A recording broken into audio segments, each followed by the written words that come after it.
All right, this is it. Today marks the 1 year to the exact day that I posted my very first video on this YouTube channel. I thought it would be fitting, or at least fun, to do kind of a retrospective look at all the things that have happened in the time that passed and what I've learned. So here we go.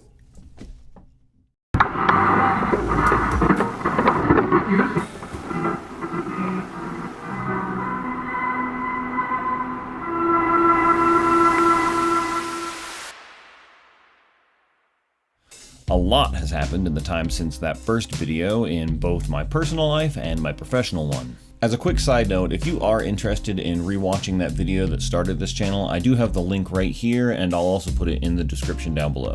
Truthfully, I thought about going back and deleting that video and the other earlier videos a whole bunch of times due to either quality issues or just plain embarrassment. However, I have come to realize that they stand as an interesting glimpse into my past, and they serve as a type of journal for documenting my changes in that time. And now I kind of appreciate that, and it feels almost like it would be a disservice to my whole journey if I were to delete things from my history just because they make me laughably uncomfortable.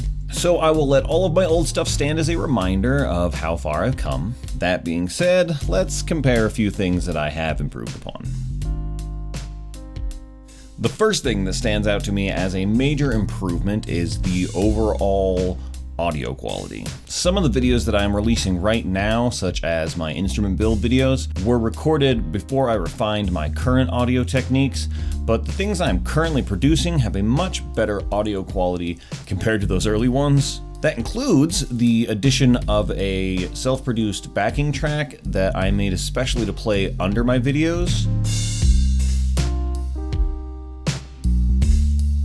It makes the flow a little less boring, specifically in my build videos, and I feel like it gives everything a more professional feel.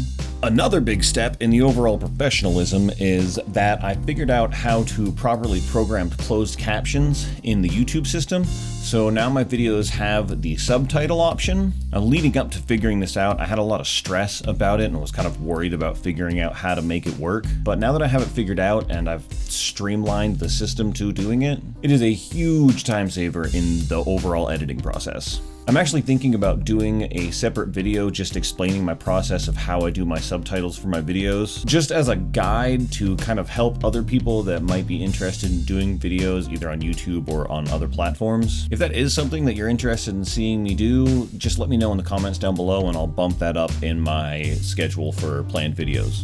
Another element that I developed in this past year that I think improved the overall video quality is my logo video that I played at the start of this video and most of the other videos that I currently have on this channel. However, I am looking at remaking something that's a little bit shorter and more to the point.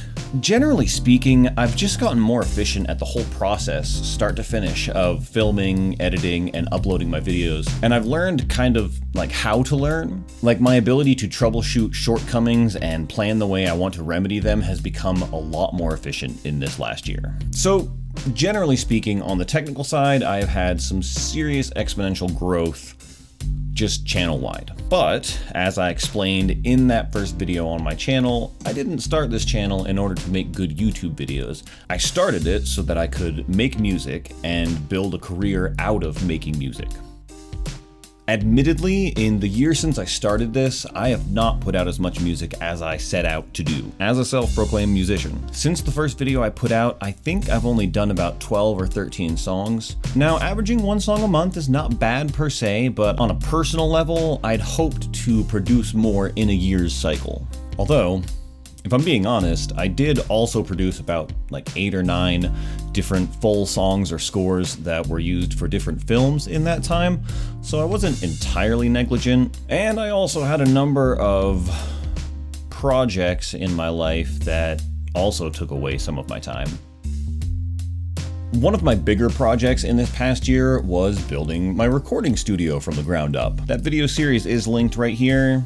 and I will also put it in the description below. And then recently I moved all of my equipment from out in the garage where that studio was built into where you see me filming right now, because it was bloody cold out there, and that was really hurting my productivity and motivation. Another fun project that was going on in that time was the ongoing build of an instrument and amplification system for use in my solo project, Trick the TV, which is linked above and also in the description down below. Yet another time-consuming event was moving from that house that I originally filmed in to my current home, and then, shortly after that, moving my wife, my daughter, and about 95% of our belongings completely cross-country, more or less by myself.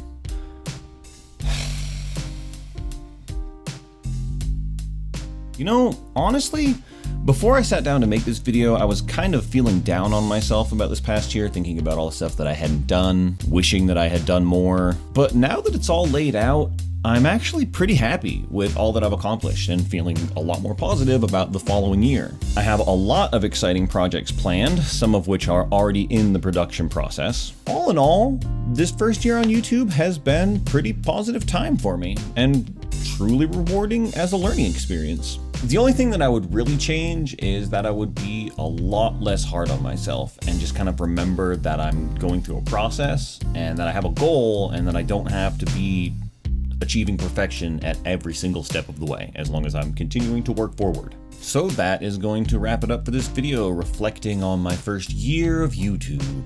Thank you for coming with me on this journey. I really appreciate you sticking around for the whole thing. Please let me know in the comments down below if there's anything you'd like to see from me in this upcoming year, and I really look forward to hearing from you in the future.